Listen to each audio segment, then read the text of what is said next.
আসসালামু আলাইকুম। পেঁপে দেখে মনে চাইলো পেঁপে নাড়ু বানায় খেতে। এই যে আমাদের গাছ, আমি নিজ হাতে এই পেঁপে গাছটা বুনেছি। মাশাআল্লাহ, অনেক পেঁপে ধরেছে। এখান থেকে একটি পেঁপে ছিঁড়ে নিলাম। প্রথমে এটাকে কেটে ভালো করে ছিলে নেব।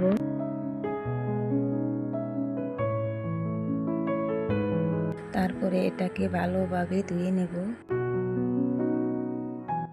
ধুয়ে নেওয়ার পরে কিসনির সাহায্যে কুচি কুচি করে কেটে নেব। তারপর এটাকে ধুয়ে পানি ঝরিয়ে নেব।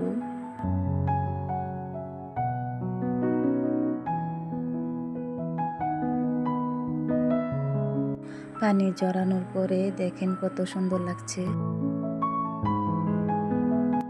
তারপর কড়াইয়ে বসিয়ে 1 কাপ চিনি দিয়ে দিলাম, অল্প একটু পানি দিয়ে দিলাম।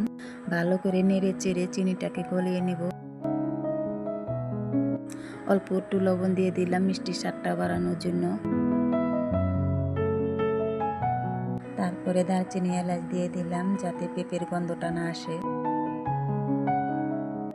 এখন দিয়ে দিব পেঁপে কুচিগুলো। তারপর নেড়ে চেড়ে ভালোভাবে মিশিয়ে নেব। দেখুন প্রায় হয়ে এসেছে।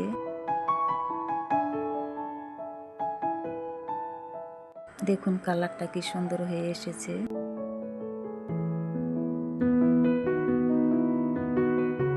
এখন এটা হয়ে গিয়েছে, প্লেটের উপরে নামিয়ে নেব।